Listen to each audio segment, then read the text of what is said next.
Weddingan zaman now pakai hand sanitizer.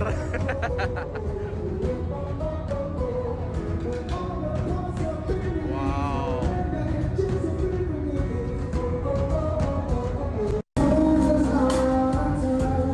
Before and after.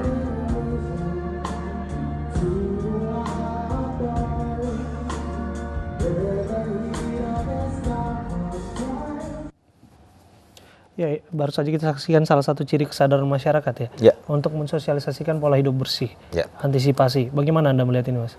Saya kira ini satu yang sangat baik ya. Jadi memang saat ini ya pemerintah tidak bisa bekerja sendirian. Ya, partisipasi publik ya itu sangat dibutuhkan. Ya, munculnya kelompok masyarakat yang aktif mengkampanyekan pencegahan corona. Ya, baik di media sosial maupun di media lain, itu saya sangat baik. Pemerintah sangat mendukung dan mendorong itu.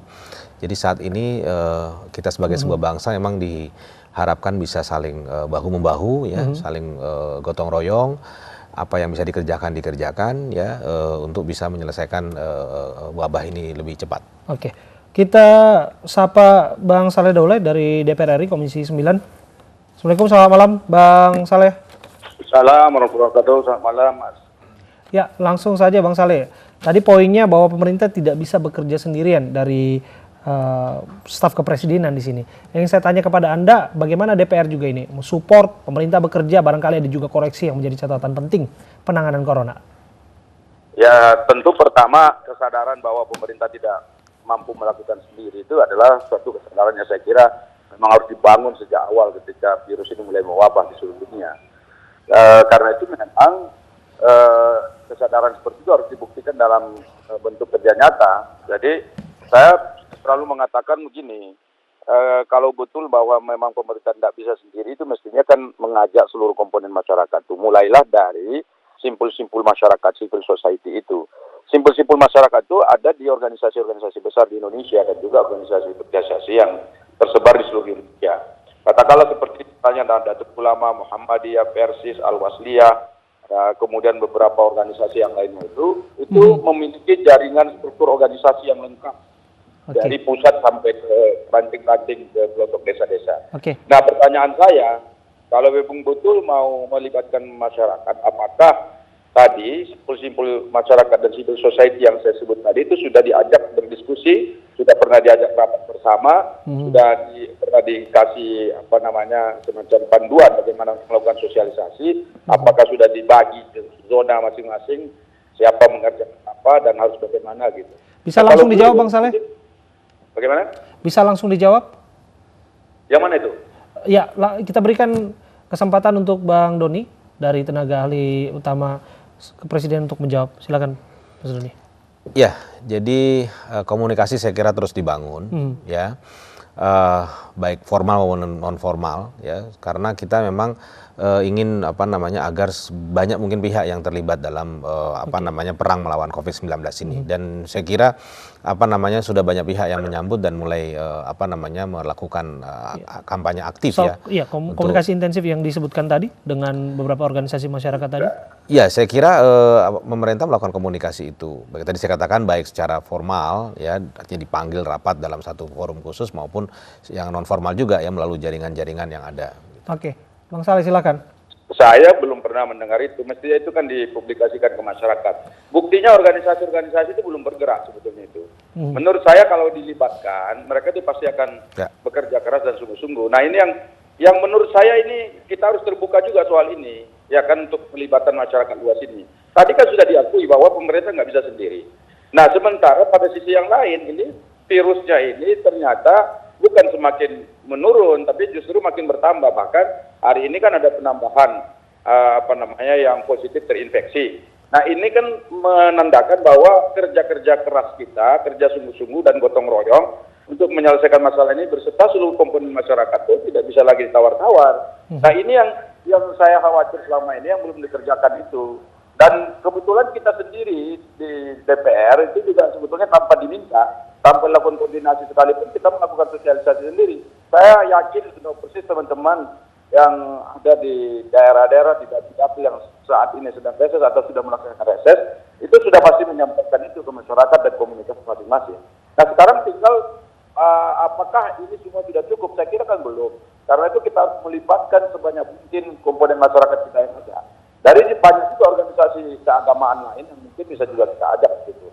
Jadi karena itu ini satu PR yang saya kira harus dituntaskan oleh pemerintah dulu untuk membuktikan keseriusannya untuk mencegah penyebaran virus ini di Indonesia. Iya, soal bahwa hari ini kita ketahui bersama pasien pertama meninggal dunia kasus corona di Indonesia. Komentar Anda?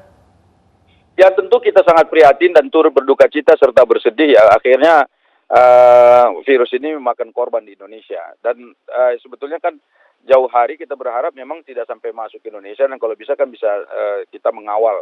Tapi ternyata kan ada. Jadi kita berharap bahwa ini adalah korban pertama dan terakhir.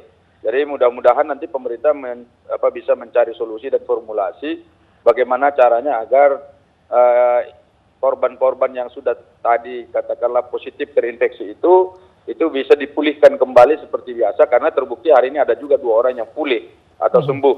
Nah mudah-mudahan yang lainnya juga bisa seperti itu. Jadi ini mungkin ya kita dorong pemerintah, kita tekankan dan juga tentu ya kita berharap pemerintah mengeluarkan seluruh potensi yang dimiliki, seluruh kekuatan, keahlian dan lain-lain sebagainya itu untuk mengatasi masalah ini. Bagaimana komentar Anda, Mas Doni? Ya, saya kira tadi sudah saya katakan bahwa partisipasi itu menjadi sangat penting sekarang.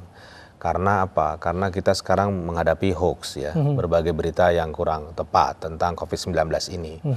Ya, sehingga masyarakat dibutuhkan untuk turut mensosialisasikan informasi yang benar. Betul.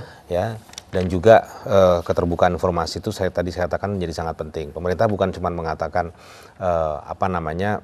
ada yang meninggal, tapi juga kemudian mengabarkan juga bahwa ada yang sembuh gitu. Jadi ada hope dan ada harapan. Dan saya kira harapan ini menjadi sesuatu yang penting saat ini, ya supaya masyarakat tidak panik, ya tidak khawatir, ya dan kekhawatiran yang berlebihan itu ya bisa kemudian justru membuat kondisi lebih buruk gitu. Oke. Bagaimana komentar Anda, Bang Saleh? Ya, menurut saya tadi apa yang disampaikan Mas Doni itu sebetulnya sangat benar tapi mohon maaf itu menurut saya kan tentu masih normatif ya. Kita sebetulnya ingin bicara pada tataran praksi saja melihat bagaimana sesungguhnya yang dilakukan oleh pemerintah di masyarakat. Dan jujur saja menurut saya sih masih sangat kurang lah. Karena banyak juga masyarakat yang belum mengetahui terkait dengan penyakit ini atau virus ini. Bang Saleh. Mestinya itu sudah dilakukan sosialisasi. Bang Saleh. Selain sosialisasi yang Anda garis bawahi tadi, segmen apa lagi yang lainnya yang Anda soroti, yang Anda sebutkan lemah dalam penanganan ini? Ya menurut saya termasuk diantaranya kewaspadaan untuk mengantisipasi warga negara asing yang masuk ke Indonesia. Saat ini kan pemerintah mengatakan ada 3 negara yang katakanlah sebagai epicentrum dari virus ini tidak boleh masuk ke Indonesia. Nah, yaitu katakanlah kemarin disebutkan ada Italia, Iran, kemudian Korea Selatan. Dan sebetulnya menurut saya ada satu lagi, Cina. Mestinya Cina ini epicentrum utamanya, jadi tidak boleh masuk ke Indonesia. Nah, pertanyaan saya, apakah misalnya yang 4 ini sudah dianggap cukup? Atau tidak misalnya perlu diperluas lagi ke negara-negara lain yang tentu saja juga banyak sekarang ini yang terinfeksi, yang jumlahnya juga sangat besar. Kemudian yang di samping itu, karena terbukti bahwa ini kasus-kasus yang datang ke Indonesia ini adalah imported case. Atau kasus-kasus yang memang datang dari luar. Nah karena itu tentu memang pintu-pintu masuk ke Indonesia yang 135 pintu itu di bandar-bandar udara, ini memang harus betul-betul steril. Nah sekarang pertanyaannya, sanggupkah kita misalnya secara keseluruhan untuk melakukan pengawasan secara mendetail, apalagi virus corona ini memiliki keunikan sendiri. Dia ketika menjangkiti seseorang tidak bisa langsung diidentifikasi apakah orang tersebut misalnya terinfeksi atau tidak, karena suhu badan itu tidak otomatis pada saat dia terinfeksi otomatis misalnya tinggi dan perlu waktu untuk membuktikan kalau dia itu sehat atau tidak sehat. Begitu. Mas Doni, tanggapan Anda soal pembatasan warga negara asing yang visit ke Indonesia? Ya, saya kira sudah dilakukan ya. Negara-negara yang sudah dideklar ya untuk dibatasi kunjungannya ke Indonesia itu sudah diumumkan, dan kita sudah melakukan segala cara untuk membatasi hal tersebut begitu. Ya, jadi memang ya dengan pengetatan ini kita kemudian bisa melindungi kita sebagai sebuah bangsa, dan tentu saja prosedurnya sudah dilakukan. Bagaimana ketika kemudian ada indikasi panas segala macam, itu sudah ada protokolnya, berarti dia masuk dalam pemantauan gitu ya. Kalau kemudian dia ada gejala gangguan saluran pernapasan bawah, pneumonia, maka dia sudah masuk dalam pengawasan dan terus naik tingkatan sampai kemudian dibuktikan dia terjangkit COVID-19.